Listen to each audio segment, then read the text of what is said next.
I almost had a panic attack. We did it the first time and it all fell flat on its face. And then then hair and makeup comes up and everything, you're surrounded, and I said, guys, I need 10 minutes. I need to go off by myself for a second. I went into the dressing room, and I just had this pep talk with myself where I said, this isn't about it being perfect. This isn't about your idea of what this scene should be. This is about being present with the music and feeling what it feels like to have something in your mind and have to get the sound.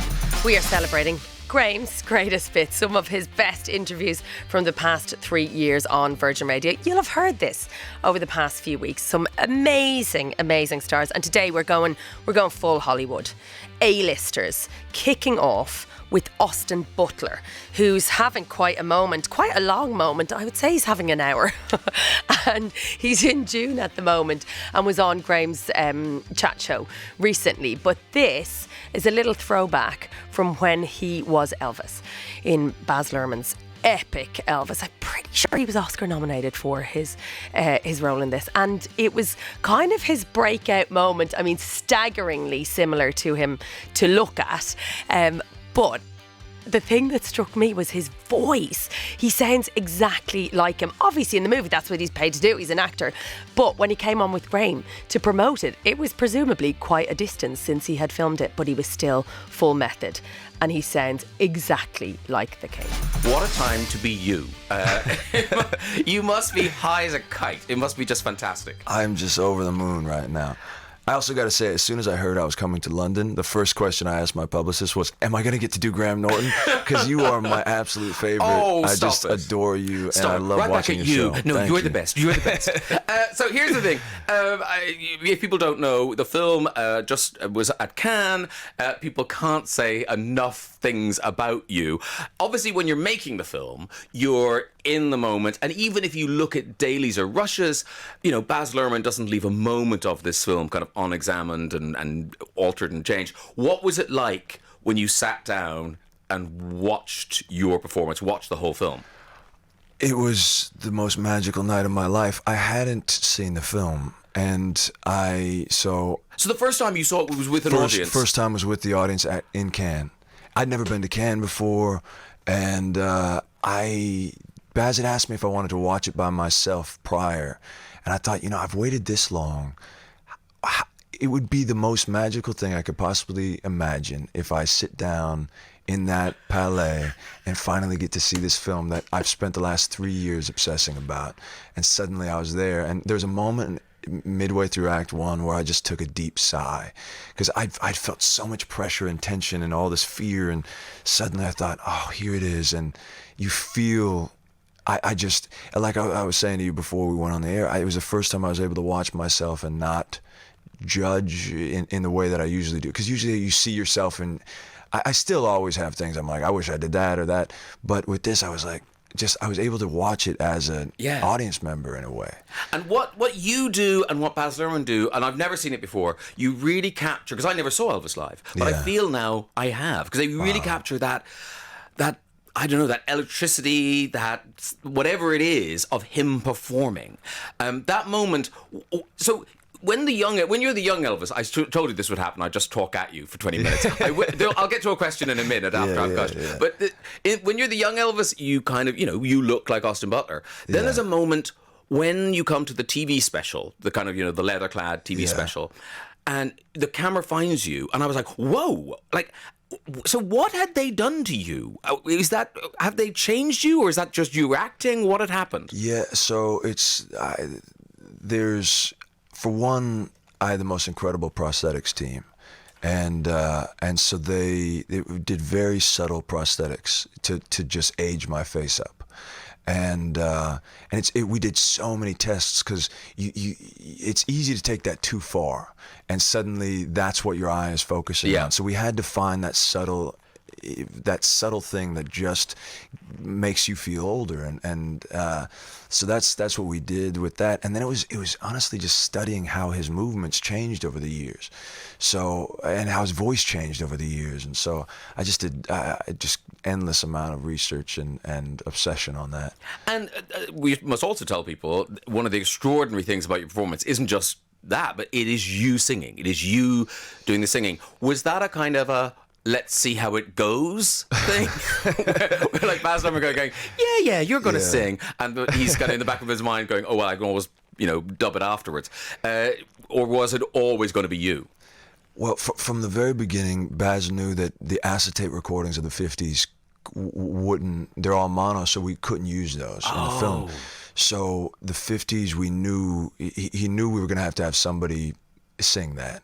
And so he had thought, well, maybe we hire somebody who sounds, just like Elvis or this or that. And this is before he met me. And I never was a singer. I would sing I would serenade a girlfriend or something, but I would never sing in front of anybody else. And so when it came time to actually meet with Baz and stuff, I just worked on my voice like crazy. I just obsessed about it. And we had about 5 months before I was officially cast where we would experiment and try, me singing Suspicious Minds or me singing Hound Dog or me singing Don't Be Cruel or whatever it was. And then by the time that it got to filming, and Baz threw me in the deep end. We went to Nashville, and the first time I ever was in a recording studio was in Elvis's old recording studio there in Nashville. Oh, wow. And they had shipped in the actual machinery that he had recorded Heartbreak Hotel on, and I recorded Heartbreak Hotel my first day in a recording studio on that. It was unbelievable. I had chills the whole time. That sequence when you're developing when Elvis is developing the Vegas sound, and you're going through the band and da. I mean, do you know enough about music to know what you were doing in that sequence? The crazy thing about that sequence was we had for about 7 months prior to filming that, we had a pre-recorded track with a click.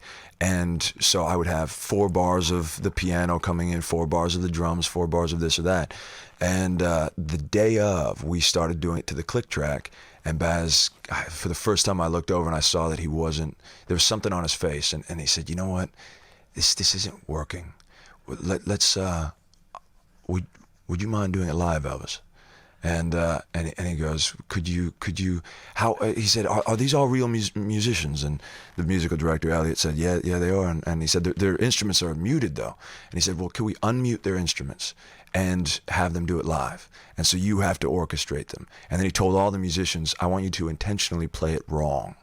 And so I almost had a panic attack. We did it the first time and it all fell flat on its face. And then then hair and makeup comes up and everything. You're surrounded. And I said, guys, I need 10 minutes. I need to go off by myself for a second. I went into the dressing room and I just had this pep talk with myself where I said, this isn't about it being perfect. This isn't about your idea of what this scene should be.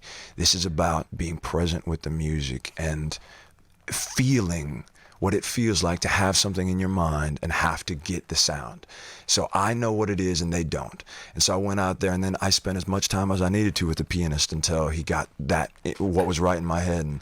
And then suddenly this transcended what I thought that scene was. And it was one of the most magical days on set. But then to watch it in Cannes and see what happened to it, I mean, it's such a brilliant sequence. And very quickly, just before we're going to listen to some the actual Elvis. Did he call you Elvis all the way through?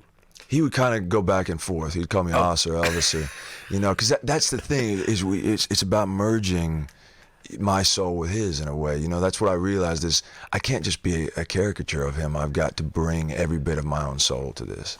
And if honestly, when you listeners, if you see this film, and I urge you to see this film, you will know what we're talking about. It really is an extraordinary merge between actor and character. It's phenomenal. You've seen it in cinema. I think what he's done really cleverly is you can't wait to see this on the small screen because of all that split screen stuff he does. Oh yeah, like it wouldn't work on a small screen. Yeah. Like it's built for the cinema. Big screen. It's built for the cinema. Exactly. Yeah. It's a spectacle.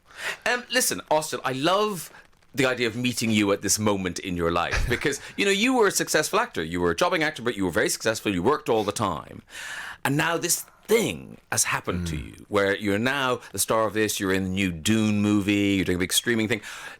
when did you feel a kind of a shift? Was it with doing Iceman Cometh on Broadway? Yeah, that's exactly what it was. Oh, okay. Yeah, because I've been working as an actor since I was 12, and a lot of the time you're just having to pay the rent. Yeah. And you were doing really well. I was doing things that I was really proud of, and but there was always this thing where the type of work that I wanted to do, I wasn't quite getting to do it. All those people that I looked up to as a kid, James Dean and Brando and De Niro and Leo, and like this world of really getting to be challenged as an actor, I hadn't quite been able to do that, and then I spent a period of time where I said, you know, I would rather not work than to do something that I don't believe in. Yeah. And then Iceman Cometh came up. So it had been about 8 months or something I didn't work, and then I did this play with Denzel on Broadway, and that changed everything for me. Then Quentin, you know, when Once Upon a Time in Hollywood came up, he loves theater, and so we really bonded, and then I got to do that movie with him, and Jim Jarmusch, I got to work with him, and now in this, and so I just feel so grateful. And is it true the thing about Denzel Washington calling Baz Luhrmann, Yeah. and you didn't know at the time? I didn't know, and I didn't speak to Denzel before or after, but he didn't even tell me he was going to do it. It was just out of the generosity of his own soul that he heard I was screen testing, and he called Baz to say, yeah, look out for this guy. Yeah. Wow. So, but when you were working with Denzel, because you know you've now worked with Denzel Washington, you've worked with Tom Hanks in this movie. Yeah. Do they? I guess it's a difficult thing because they don't want to be patronizing to you, but at the same time they see you at one end of your career and they're at the other. Yeah. Do they give you words of wisdom or? Yeah, all of them. Brad, Leo, Denzel, they all have their things that they've sort of taken me under their wing in a way, you know, and which honestly it feels like a dream because these are all my heroes. And Denzel, there's many things. I mean, we were doing a play, so we had a ton of rehearsal time. And in the beginning, you know, I just went in there. I just said, you know, I'm not going to try to be his friend. I'm just going to try to do my job as well as I possibly can. So I memorized the 4-hour play before the first day of the table read for the rehearsal because I was terrified. And then I think he saw that dedication, and so he started going, you know, I got an idea for you. And he told me how Eugene O'Neill is similar to Shakespeare, and that you can sort of ride the rhythm of the text. And there was all these things, and just watching him on stage, how he never did the same scene the same way twice.